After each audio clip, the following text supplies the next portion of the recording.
Satu keluarga ini baru saja membeli mobil baru dan melakukan perjalanan ke suatu tempat untuk liburan. Sesuatu yang tak terduga akhirnya terjadi di mana sistem pengereman mobil mereka mengalami malfungsi.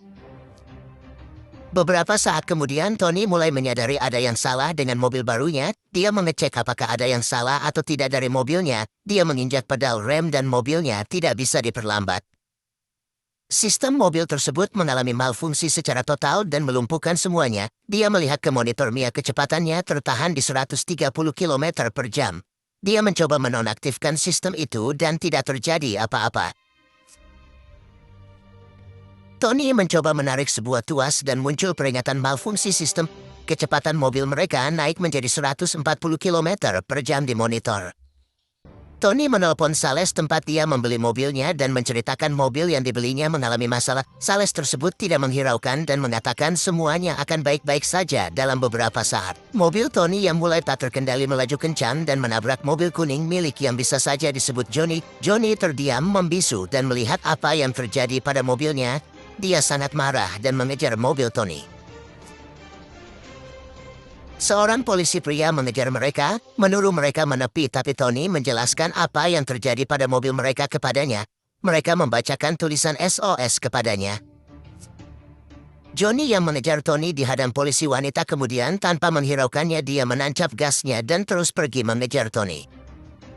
Tony mengecek monitor mobil dan kecepatan mereka sudah di angka 160 km per jam. Polisi itu kemudian melaju ke depan mereka untuk melakukan pengawalan agar mobil di depan mereka tidak menghadang mobil Tony. Polisi pria melaporkan kronologi yang terjadi kepada pengawas jalan tol dan meminta bantuan untuk mengosongkan gerbang tol yang akan mereka lalui. Gerbang tol dengan cepat dibuka agar semua mobil dapat bergerak cepat mengosongkan gerbang tersebut. Mobil Tony melaju cepat dan kakek Paul merekam kejadian mereka di dalam mobil tersebut. Mereka mendekati gerbang tol itu dan berhasil melewatinya. Mereka merasa sedikit lega karena masuk dalam area tol yang aman. Sementara Johnny yang mengejar mereka melewati gerbang tol dengan kecepatan penuh di belakang mereka. Tiba-tiba mobil mengeluarkan air sabun di kaca depan dan mengganggu penglihatan. Kakek Paul keluar dan berhasil membersihkan kaca depan mereka hingga hampir saja terjatuh dari mobil.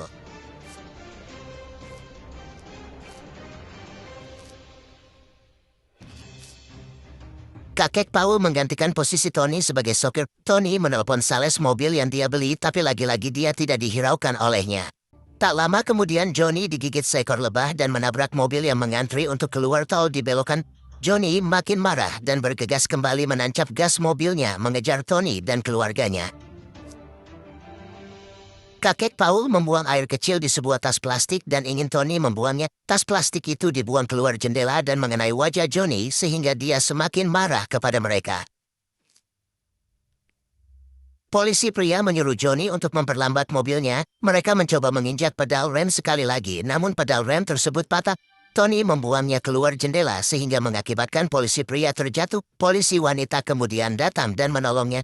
Kedua polisi ini meminjam mobil warga untuk melakukan pengejaran kembali. Johnny berhasil mengejar mereka dan mencoba menabrak. Anak laki-laki Tony menembakkan tombak besi ke paha Johnny. Johnny kesakitan sehingga mengakibatkan dia keluar jalur dan menabrak di pemukiman warga yang tinggal di sekitar tol. Kedua polisi tersebut berhasil mengejar mereka dan berusaha memperlambat mobil Tony dengan cara menghadangnya dari depan. Mobil mereka tidak melambat dan terus melaju dengan kecepatan yang sama. Polisi wanita menyuruh mereka untuk pindah mobil secepatnya. Satu persatu anak Tony berhasil pindah ke mobil polisi. Giliran anak tertua untuk berpindah, kemudian kakek Paul menoleh dan melihat celana dalam sehingga mobil semakin menjauh satu sama lain. Namun anak tertuanya berhasil pindah mobil. Kakek Paul yang merasa putus asa ingin keluar dan melompat dari mobil, namun dengan sigap Tony langsung menahan kakeknya. Tony kembali mengambil alih kemudi mobil tersebut. Bantuan helikopter datang mendekati mereka, sementara tak jauh di depan mereka para warga di depan gerbang keluar tol disuruh evakuasi meninggalkan mobil mereka. Istri Tony dievakuasi menggunakan helikopter untuk yang pertama kali keluar dan mereka berhasil mengevakuasi istri Tony. Tersisa Tony dan kakek Paul, mereka mulai mencurahkan isi hati satu sama lain. Polisi itu berhasil kembali dan mencoba menyuruh mereka mengikat bodi mobil dengan sebuah tali. Dia memberi kode kepada pilot untuk segera menarik mereka naik dan mobil Tony terangkat dari jalan.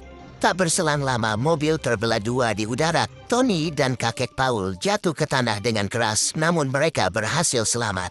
Johnny si pemilik mobil kuning melihat mereka di rumah sakit dan mengejar mereka. Mereka segera kabur menuju lift, namun sayangnya lift yang mereka naiki mengalami malfungsi seperti mobil mereka sebelumnya.